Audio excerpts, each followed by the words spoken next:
So as Gary has mentioned, the focus of my talk is going to be the biological mechanisms underlying musculoskeletal soft tissue injuries and try and answer the question if this information is clinically relevant. Now, the types of tissues, you're probably all familiar with this, that are injured as a result of participation in physical activity include the various muscles, the connective tissue layers around those muscles, tendons, ligaments, bones, and cartilage. The work that I have been involved in for the last decade have been predominantly with Achilles tendinopathy and with ACL ruptures. And I'm going to be focusing on these two injuries during my talks here. During this talk, I'm going to focus predominantly on Achilles tendinopathy because tomorrow I'm giving a lecture on the ACL tracks. So I will reserve most of my comments with ACL for tomorrow. And I've touched very lightly on some of the work, more recent work we've done on muscle injuries as well. So is it clinically relevant for us to understand the biological mechanisms?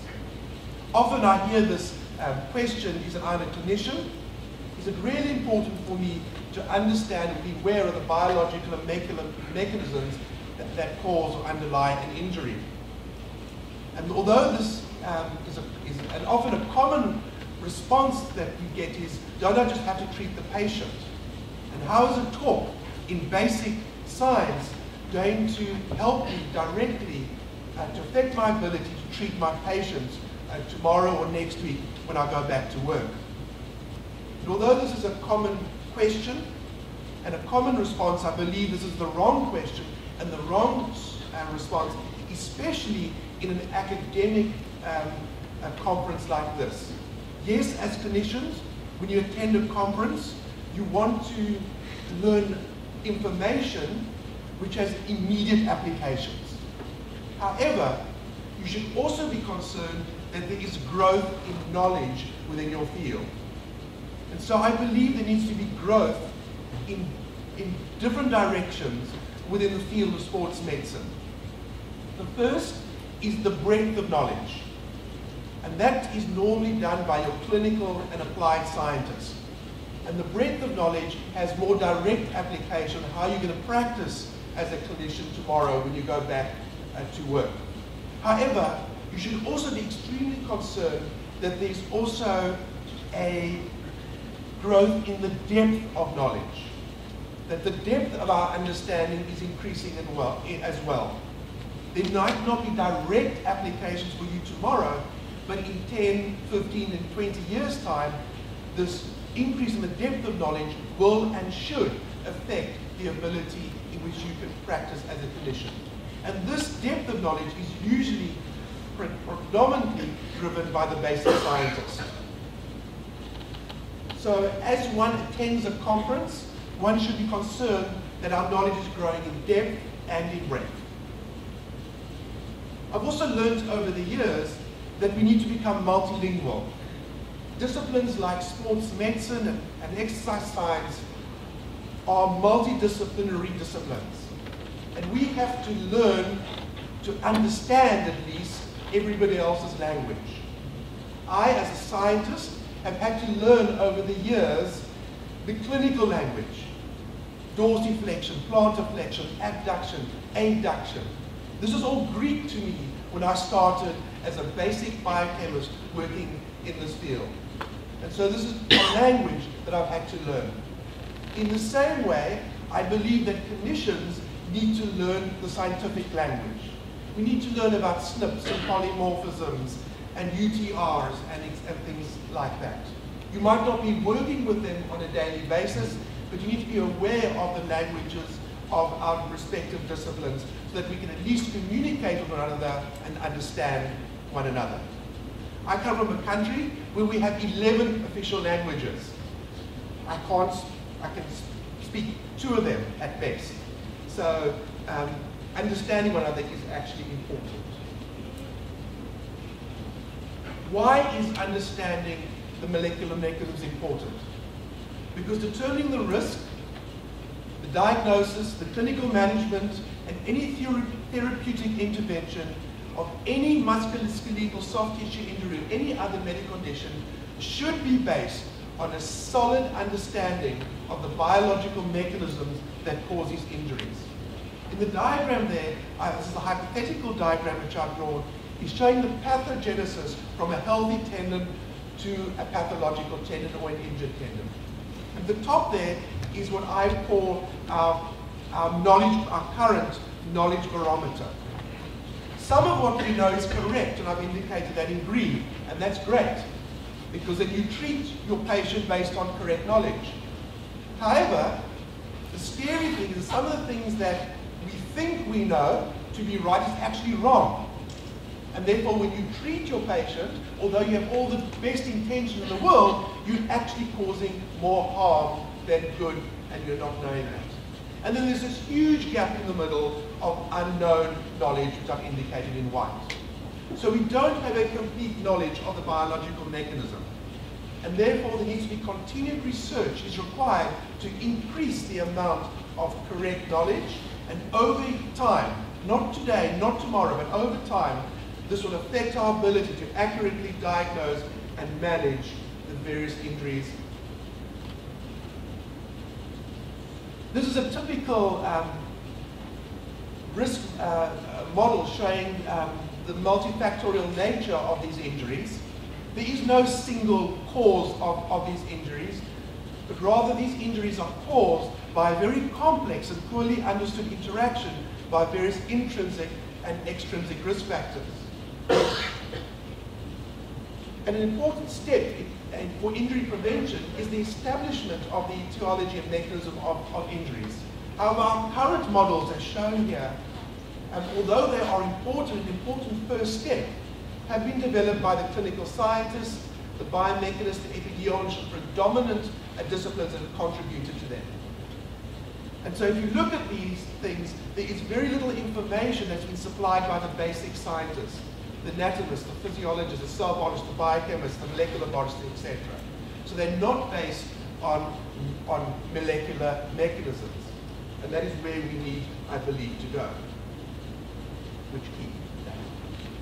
If we look at other medical conditions, it's also important to understand biological mechanisms. A very common problem in sports medicine are exercise-associated muscle cramps.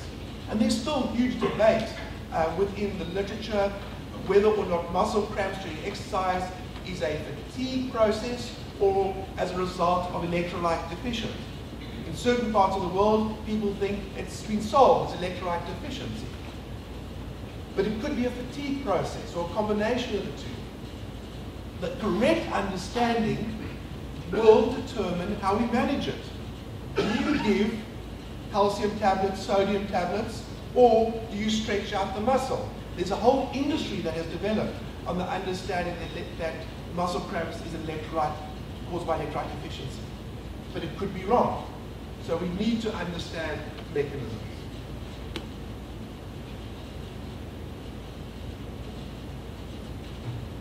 So during tendon pathology, there are changes within the structure of the tendon. And on your left-hand side is the classical diagram that is developed here in Australia, explaining the etiology or the transition from a normal tendon to a degenerative tendon, developed by Jill Cook and Craig Purdam. And what they have shown, and I'll come back to this during the talk, that as you progress from a normal to degenerative tendon through the various stages, that there are structural changes shown there on your right within the tendon. And so for us to understand what is happening at these structural changes during the development of pathology, we first of all need to understand the molecular and the basic structure of tendons. And so tendons and ligaments, which have a very similar structure from a basic science point of view, are both collagenous structures which have a very similar composition and hierarchical structure. Although 2/3 of these tissues consist of water, the remaining third consists predominantly of collagen fibrils, which are made up of a single protein, type 1 collagen. So the major protein building block of tendons and ligaments and other connective tissues or non-cartilage connective tissues is type 1 collagen. These collagen fibrils aggregate into larger structural units which finally produce the tendon or the ligament. So here's the classical diagram showing the hierarchical structure of tendons.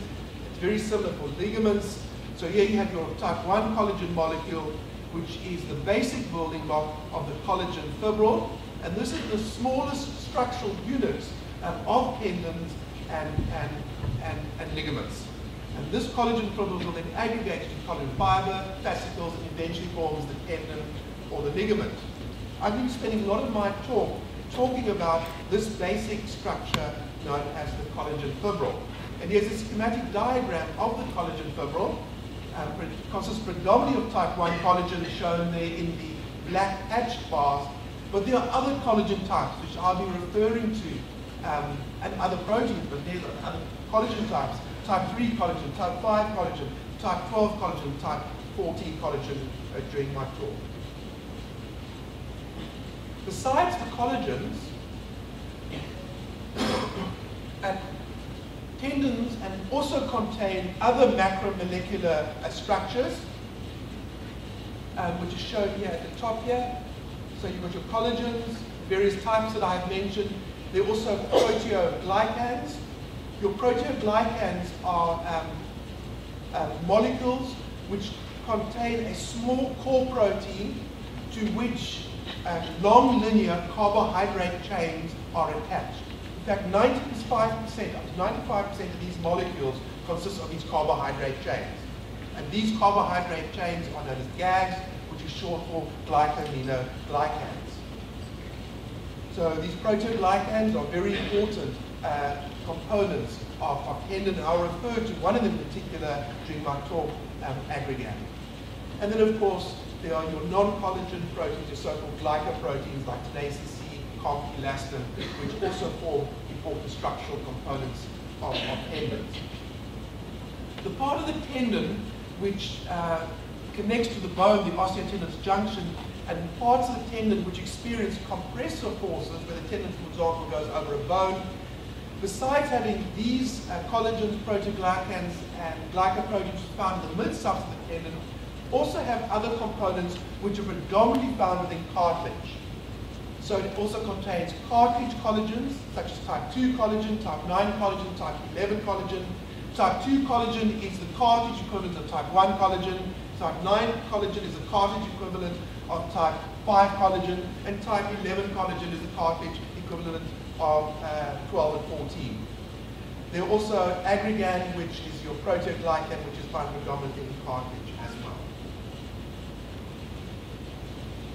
Although tendons and ligaments consist predominantly of collagen fibers, they are nevertheless living tissue, and there are cells found within the tissue which are located in between the fibers.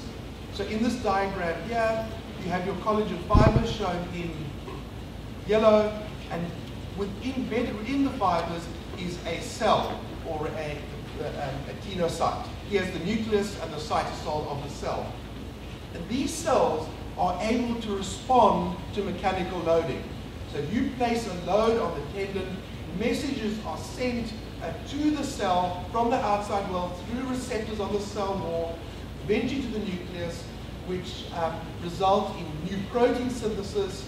These proteins are secreted out of the cell and then incorporated into the matrix. So the matrix can adapt appropriately to the increasing loading that's been injured to heal itself. So tendons and ligaments are living tissue which are able to detect and respond to mechanical loading on the collagen fibers. This response hopefully is appropriate, but it can also be pathological. An appropriate response to mechanical loading and other stimuli, secondary stimuli, should result in appropriate repair of the tissue, healing of the tissue, and or adaptation of the tissue. And the way the cell is meant to respond to these stimuli is to produce the new building blocks of the matrix, your collagens, your proteoglycans, your glycoproteins, and your GAGs. They produces your specific matrix degrading enzymes, which are your MMPs, matrix metalloproteases. And there's a mistake on this slide. And your ADAMs are also these enzymes, or ADAMTSs. They produce inhibitors of these proteinases, known as TIMPs. And they also produce cytokines, growth factors, and other signaling molecules. And the net result of this is that a new healthy matrix needs to be synthesized and produced.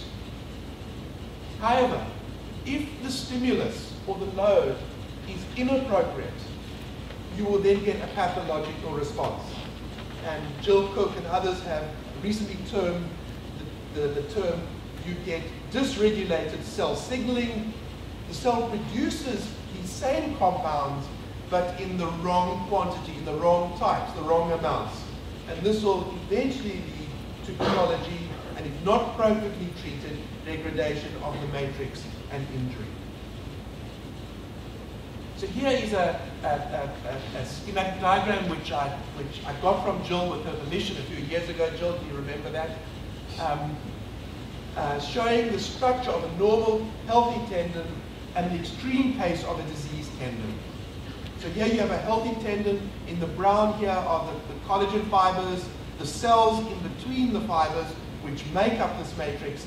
And then in between the fibers is a bit of brown substance present, but under the microscope of the healthy tendon, you don't see much of that when you stain the tissue. However, in the extreme case, where you've got a very degenerative tendon, you will see an absence of inflammatory cells. There's collagen disarray, which is shown here. The degeneration of the collagen fibers, they become disorientated, they become thinner, and very importantly, there's an increase in the ground substance. This is the blue stuff, and in particular, the proteoglycan aggregate. This creates an environment for new blood vessels to form, shown here is the vascularization, and there will be areas of increased and decreased predominance of the tendon cells, the so-called tenocytes, shown as the black dots. What does aggregan do? Well, aggregan, as I mentioned, is one of the large proteoglycans. Just to remind you, proteoglycans are predominantly carbohydrate molecules. There is a small protein core, which is shown at the top there in blue, and covalently coupled to the protein core are these long linear carbohydrate chains, these so-called GAGs. And these carbohydrate chains are negatively charged, and they attract water into the tissue. So if you have a very high carbohydrate content like aggregan does, when you express more carbohydrates in that region, more water is attracted to the tissue, and that gives the ability of that tissue to resist certain forces like compressive forces. So that's what that does. So what happens as the tendon becomes diseased? So this is the model, as I mentioned, which Jill and Craig developed a few years ago, published in the British Journal of Sports Medicine, and they suggested that tendon pathology is a continuum.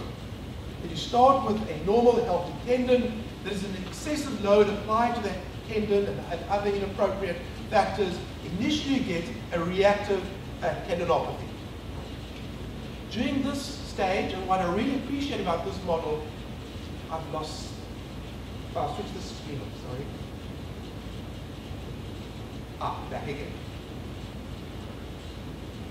And now what I really appreciate about this model, although Jill and Craig are both clinicians, they thought biology. And they, in their model, explained or they proposed what is happening at the molecular or biological level during each of these stages.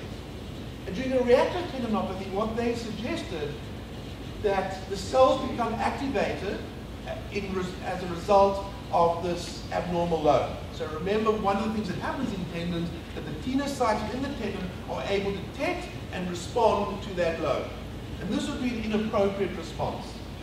So to try and protect the cells, the cells produce an increase in your proteoglycans, your aggregan in particular. If you remove the load and give an appropriate modified load, this reactive tendinopathy can be reversed and the tendon can go back to normal. However, if you continue with the excessive load, you can then move from a reactive tendinopathy to tendon disrepair. And here, eventually, as a result of your increased proteoglycans, and I would suggest as a result of matrix enzymes, you get disruption of your matrix, and you'll now have opportunity for vascular growth. And eventually, you'll get cell death, islands of matrix degradation, and neovascularization. And when you reach that, you would then go into your degenerative tendinopathy. And of course, at that stage, we believe it's too late to repair the tissue back to total normal situation. Over the years, clinicians have told me that in spite of this might be the mechanism of tendinopathy through all individuals, that some people appear to be more resistant than others. It takes a stronger load, a more frequent load for that person to develop tendinopathy. And so in this diagram, which shows a relation between the magnitude and frequency of an injury-causing load, instead of there being a single line for all people, where you go from a non-injured to an injured state, that rather there's this broad band. And for some people, they fall on the red line, and those are individuals that are more predisposed to injury. The magnitude needs to be lower, the frequency lower, before them to develop a tendinopathy. The lucky green person is more resistant to tendinopathy. It takes a much higher load, a higher frequency for them to develop the same state of tendinopathy. It doesn't mean they can't, it means it just takes more for them to do it. And so one of the areas in particular that I've been interested in is trying to identify the genetic risk factors which predispose people or protect people from musculoskeletal soft tissue injuries like tendinopathy. And within the literature, over the years, there has been a suggestion that there is indeed a genetic component to these injuries. Andy Carr from Oxford in the UK has published articles over the years suggesting that for rotator cuff tears, there definitely is a genetic component, that some families are more predisposed to these injuries than others. Flynn in 2005 published an article showing, using family studies, again, that certain families were more predisposed to ACL tears than others. However, none of these papers actually identified what the specific genetic elements were and how they worked. It is also not surprising that there is a genetic component. I come back to the traditional risk model which has been developed over the years. If you look at your intrinsic risk factors, you will notice that virtually every single one of those intrinsic risk factors are in their own right multifactorial. So biological age, anthropometry, neuromuscular characteristics, etc., are not determined by single factors, but rather by multiple factors. And many of them are determined, at least in part, to a lesser or greater extent, by genetic factors themselves. In fact, sex is totally determined genetically So what I was interested in doing is to using genetics, in particular molecular genetics, to use it as a tool, or one of the tools, to start to understand, or at least to contribute to the understanding of the molecular mechanisms of tendon and other injuries. And so as you're all aware of, genes make proteins, which make the cells, from the cells which make the tissue, etc., which then becomes injured. And genetics, biochemistry, molecular biology, and cell biology are the disciplines that one could use to try and understand the molecular mechanisms that cause or result in injury. So I've started with genetics, but we have now moved into molecular and cell biology as well to add additional information to our genetic work. And I'll summarize some of that. None of this work can be done by a single discipline. Those who heard Karen Khan's talk 2 days ago, he spoke about column A and column B. I was column B and Jill was column A. He was partly right. There needs to be a column C here. So column A would be your clinician, the various clinical disciplines. Your column B are the various scientific disciplines. And because these are multifactorial phenotypes, you need good statistician and bioinformaticists, and that will be column C. And for anybody to do real research and trying to understand what causes these injuries and understand how your treatment modalities work or don't work, you need the cooperation of all these broad disciplines to be able to do the work. And that's the approach that we have taken. But because I'm going to be talking about genetics, I need to give you a 101 course on genetics so that you can understand some of the basic principles. For those of you who are experts in the field, I apologize, but I realize that most of you probably are not. And so I'm just going to go through some of the basics so at least we all are talking the same language, that there's an understanding of our different languages. So the human genome is a complete set of our genetic information, which is stored as DNA sequence. That information is used to make the proteins and everything else that's in our body. This genetic information consists of 3 letters, which forms the alphabet which makes up DNA. G, A, T, and C. Guanine, adenine, thymine, and cytosine. G, A, T, C. So 4 letters, not 26, which make up, which all the information is stored in the sequence of those 4 letters. There are 3.2 billion pairs of those letters in the human genome. The DNA is packed into 23 pairs of chromosomes, and there's 46 in total. 1 pair we inherit from our mother, the other pair we inherit from our father. Interestingly, only less than 2%, in fact, some estimates as low as 1% of the human genome contains genes which encode for proteins. And it's been estimated now as a result of the sequence of the whole human genome that there are less than 21,000 genes which make proteins, which is a lot less than was originally thought. In fact, I was in a talk last Friday by a bioinformaticist who said it's actually as low as 17,000. So the vast majority of the human genome, 99 to 98%, contains information which does not produce proteins directly. Also, the human DNA amongst human beings, that doesn't make sense. DNA amongst human beings is 99.9% identical. So if we had to sequence all the DNA of the people in this room, we would be 99.9% identical in our sequence. However, there are sequence differences, and it's about 0.1%. And this 0.1% difference is what excites the human geneticist, because this 0.1% difference contributes to the biological variation that we see amongst people. And these differences are known as polymorphisms. So what is a polymorphism or what is a mutation? Basically, they're the same thing at the bottom line. And human geneticists use these 2 terms to describe the changes in DNA sequence. They either talk about mutations or they talk about polymorphisms. These definitions are not rigid, they have been made up by the human geneticist. So a mutation, the frequency in the population is very low, less than 1% by definition.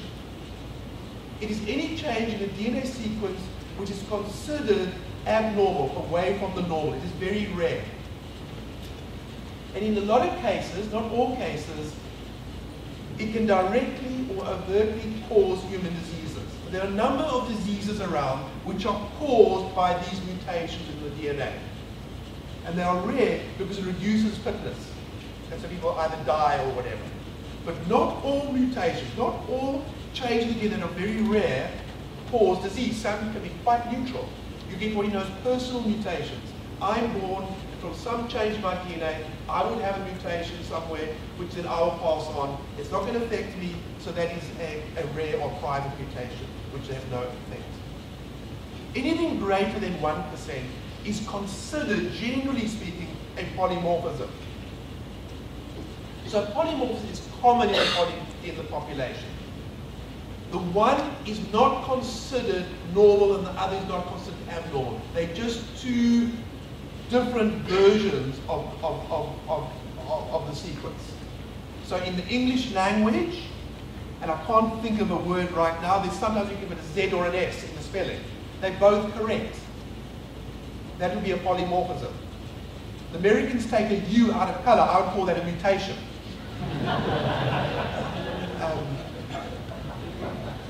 I won't say that in America, but the rest of us understand that. So they're both accepted. These polymorphisms do not cause overt serious disease. However, they do influence the characteristics that we have, such as height and hair color. And I will hopefully show you as the talk progresses, as well as our susceptibility to injury. So they contribute to disease susceptibility. If it's from 1 to 5% of the population, we call it a rare polymorphism, and greater than 5%, we call it a common polymorphism. So, athletes are not identical, there's biological variation. The structure of our tendons and ligaments are not identical. Tendons and ligaments respond to loading and training is not identical. The healing process is not identical, and our response to treatment modalities is not identical. And the reason is for that is because there is differences in our DNA sequence. And those changes contribute to the biological variation that we can see or measure within people. There are different types of polymorphism. I'll just mention the one at the top there is probably the most important. I'll refer to that. It's a single nucleotide polymorphism. It's called a SNP. And a single nucleotide polymorphism is where a single base, as shown in that diagram, is changed. So you have a whole sequence and you have one base that is changed. So in this example here, a C is found in one individual, which is then changed to a T in another individual. Because we inherit 2 copies of most genes in the body, one from mom and one from dad, we would have 3 possible genotypes for these polymorphisms, for this variation. We can either have our maternal and paternal copy each has a C, so then we'll have a CC genotype. We're not there as homozygous for the C. We could both have a T from maternal and paternal, then we have a TT genotype, or we could be heterozygous, where our one parent gave us a C and the other gave us a T, and then we'll have a CT genotype. These single nucleotide polymorphisms are found throughout the human genome, and some of them are found within proteins, within the regulatory regions, and can have biological function, although most are probably neutral. There are different technologies that one can use to identify how genes make one susceptible to injury. And the approach that we have used are association studies, but there are many other techniques that have become available to sequencing the whole genome with just the exons. There's epigenetic methods, and we are now looking at these other technologies as well in trying to identify genetic risk. But we started with genetic association studies. And the genetic association study is very simple. You take cases and you take controls. Your cases are you need to use a very well-defined clinical phenotype and an appropriately matched control. You then isolate DNA from those individuals, and then there are 2 approaches that you can look for genetic variation. The one is known as a genome-wide association study, GWAS. A lot of you have probably heard of it. It's the latest buzzword in human genetics. And there what you do is you use a chip which contains millions of single nucleotide and other type of polymorphisms. And you screen everything. It It does not contain all the variants in the human genome, but a lot of them. The other way, the way we use, is a candidate gene approach. You make educated guesses based on the biological function of the gene, and then look at specifically those genes or variants within those genes. So over the years, we have published several papers showing a link with specific variants with Achilles tendon injuries and with ACL tears. Tomorrow I'll talk more about the ACL tears. Now I'm going to focus on some of the key points of our Achilles tendon injury work. So, as I mentioned to you, there are that the cells need to respond appropriately or often respond inappropriately to stimuli, and various pathways are involved in this response.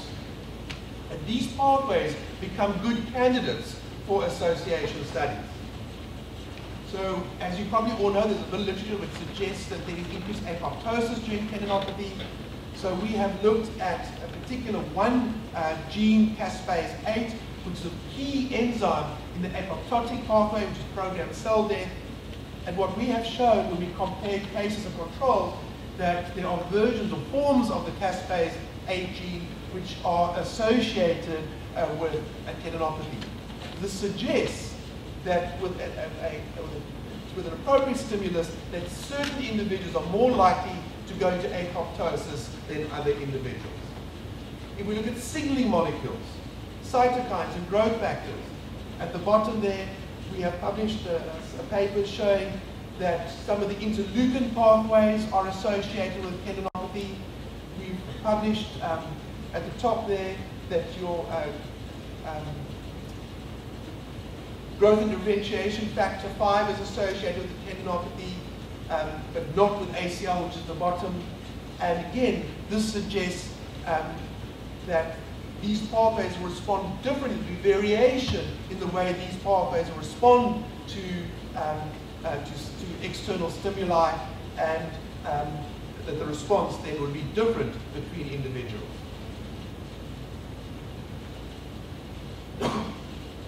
What I'm going to do now is spend most of the time just talking about the collagen fibril, because that is where most of our work has been done. And the collagen fibril is the basic building block of tendons and ligaments. As I mentioned, it consists predominantly of type 1 collagen, and type 1 collagen is shown there in the black hatched bars.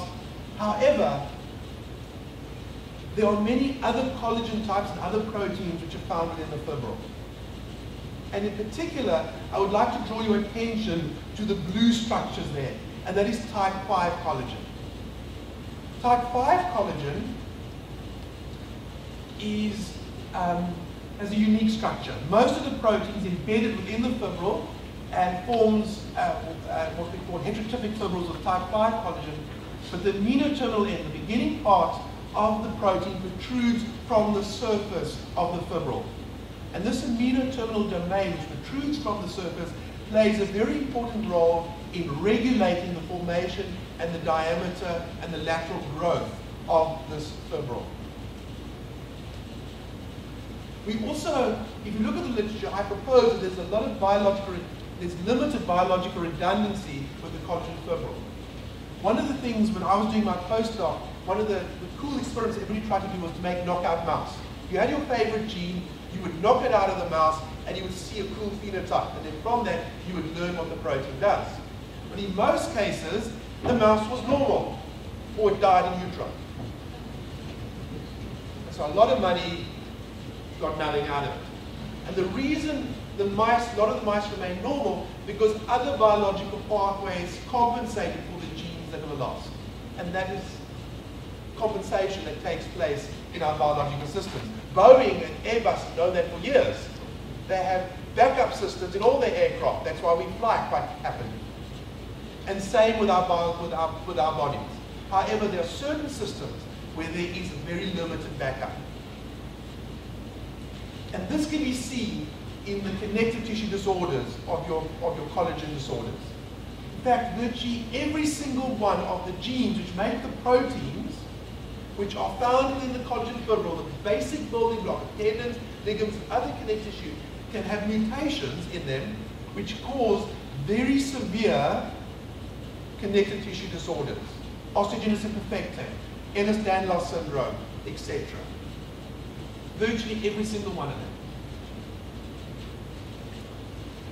So this diagram tries to illustrate what happens, how genes and environment interact together to form disease. On this side here, you would have your rare mutations in your various collagen genes and other genes. You get a change, it's rare, in a certain place, and that mutation, that change will actually cause the disease. There has to be no or very minimal effect of the environment to result in that pathology. So these are the classical monogenic disorders, where the environmental exposure is not required to cause a pathology. The mutation in the gene does that. We propose that in many of these genes, where you have mutations which cause disease, that you get common variants. And these variants, when exposed to an appropriate environmental stimulus, will predispose people to injury. And now this will happen at this end of the spectrum. So these are common polymorphisms. By themselves, they don't cause the condition, but if exposed to an environmental stimulus, you will then increase the risk of injury. So the environmental exposure interacting with the genetic background, of course, will cause injury. This becomes more complex because you can have a spectrum of injury risk. At the one end, there's a larger genetic component, and at the other end, there is a smaller genetic component. And the opposite would then be a larger environmental component and a smaller environment. This relationship makes it incredibly difficult to investigate these conditions and to understand the etiology. But we have focused mainly on type 5 collagen. And as I've mentioned to you, type 5 collagen plays a very important role in regulating the formation and the natural growth of the collagen fibril. Type 5 collagen is essential for life.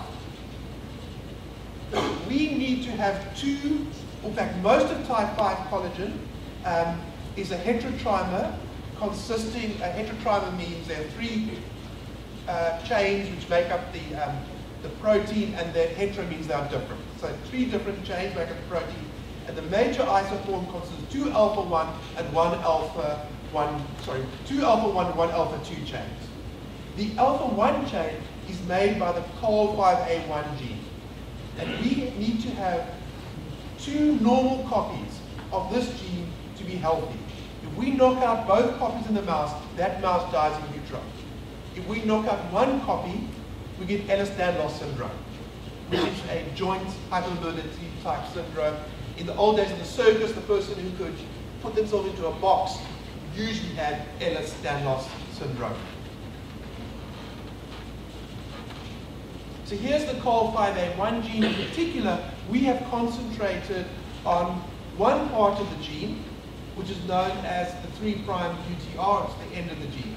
So most eukaryotic genes, which make the proteins, contain exons and introns. The exons are the part of the gene which make the protein, and the terminal, we respond to the terminal exon. And in this terminal exon, there is a single nucleotide polymorphism, which is known as a SNP, and all these SNPs have reference numbers, addresses, so that we know exactly what they are in the databases. So here's a SNP, and here's the sequence around that SNP. We either have a C or a T. So within this room, each of us are either a CC, CT, or a TT for that single nucleotide polymorphism within the terminal exon 66 of this gene. And what we found in two separate populations, a South African and an Australian population, that individuals with the CC genotype were protected from developing Achilles tendinopathy. And then we repeated it with Joe Cook in an Australian population. Now this polymorphism is found in the end of the COL5A1 gene, in the part which is known as the 3' untranslated region, or UTR. Now from a gene you get messenger RNA, from which you get the protein. Now your messenger RNA is divided into, has many parts, but for the purpose of this talk, two major parts. The middle part shown in the red hatch bars is your protein coding sequence. That's the part that contains the message from which the protein is made.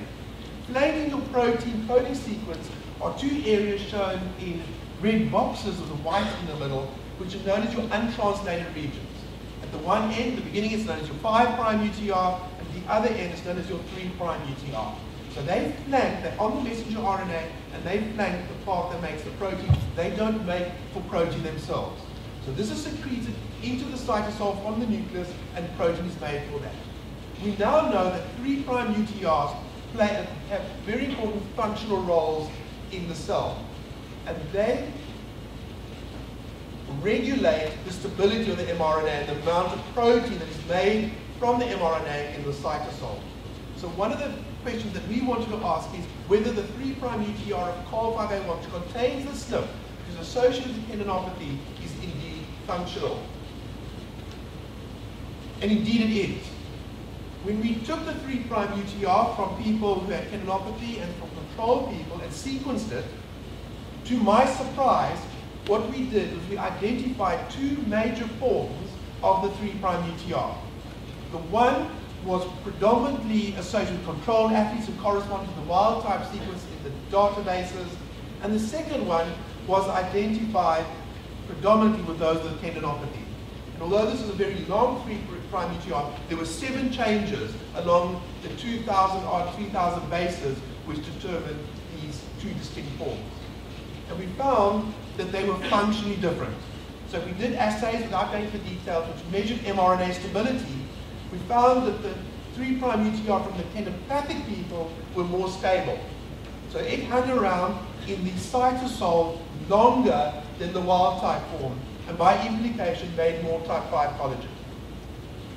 Other SNPs, other polymorphisms within that region, we also have recently shown to be associated with Achilles tendinopathy. This is a little more technical. What do these SNPs do? Well, we believe it changes the three-dimensional structure of the 3' UTR. So here's the three-dimensional structure which you can do with a computer program from the controller, from the tendinopathic, and you don't have to do much stats to see that they are very, very different. And I'll leave this out. And we've also now, with the no slide shown, I'll just summarize in one sentence that those structural differences we believe changes the stability of the mRNA, and we're proposing a mechanism by which that does that. So how does all this then contribute to injury risk? So here's our hypothesis. So here you have the healthy tendon, here you have a chronic tendinopathy. So here your mRNA, which makes your type 5 collagen. Here you have a 3' UTR, and the secondary structure of this 3' UTR is determined by sequence variants within the 3' UTR. So you get two very different secondary structures. This secondary structure will affect mRNA stability. Because it affects mRNA stability, different amounts of type 5 collagen are produced from the different forms of your mRNA. In your healthy tendon, less type 5 collagen is produced. In your tendinopathy tendon, more type 5 collagen is produced. Because more type 5 collagen is produced in tendinopathy, your fibrils become thinner and more densely packed, where if less type 5 collagen is produced, the fibrils are larger and less densely packed. And this will then alter your susceptibility to injury. And there is some older literature which shows that the mechanical properties of the fibril will be affected by the size and the density of the package in agreement with this. And the review after written summarizes that. Other conditions, we've shown that this variant is associated with ACR ruptures in females but not males. One of the important clinical phenotypes of Ehlers-Danlos syndrome is joint hypermobility. And so what we were wondering is whether or not this variant was associated with the normal range of motion that we see within healthy individuals. And flexibility is often a risk factor for many musculoskeletal soft tissue injuries, although it can be controversial which way it goes. And so what we did indeed have found is that this variant, particularly the CC genotype, which protects people from injury, is associated with increased flexibility with age. In fact, collaborators from the US have repeated a lot of our work in the ACL rupture, and they have shown that a lot of the variants that we have shown to be associated with ACL rupture are also associated with joint elasticity in the knee as well.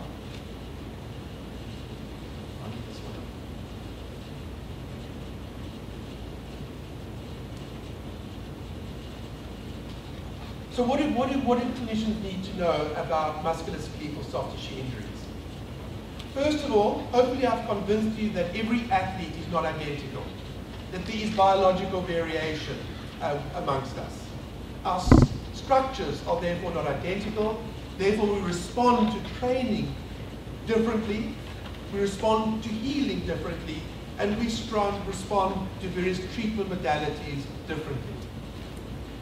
Although common standard practice of medicine now is you do the same for everybody, we believe that in time we'll be entering the realm of personalized medicine, where you'll actually eventually be able to use this difference to treat people appropriately, to identify individuals at risk of injury, and also to eventually tailor-make their training and treatment programs so they respond appropriately. So over time, what we're hoping that we'll be able to do is take a population of athletes and using medical, injury, clinical examinations, and special investigations like genotyping, be able to stratify individuals to high-risk, intermediate risk, and low-risk individuals, and therefore customize their training program, treatment, and rehabilitation programs. There already is interest in doing this. I think it was last or 2 years ago, the Sunday Times in the UK published an article about a football team.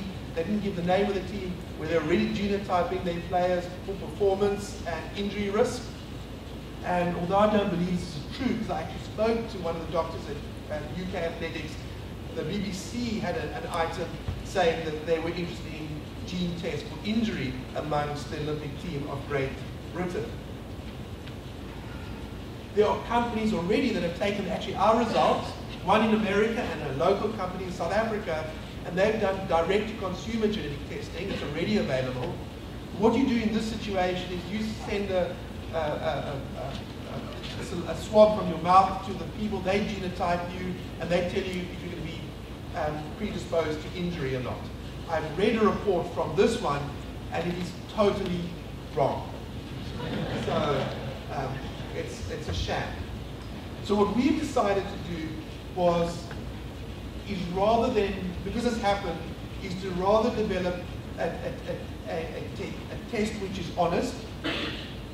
It'll never be diagnostic or predictive in nature, and rather it's a tool that can be used by the clinician. It can never go direct to the consumer. The results have to be ordered and interpreted by the clinician to determine what the risk is, the increase or decreased risk for any injury. And we've only included the injuries we've studied, not all of them. So in summary, the diagnosis and the clinical management of any therapeutic intervention should be based on a solid understanding of the underlying biological mechanisms that cause musculoskeletal injuries. Although we have made significant progress, we don't have a complete understanding of the biological mechanisms underlying these injuries.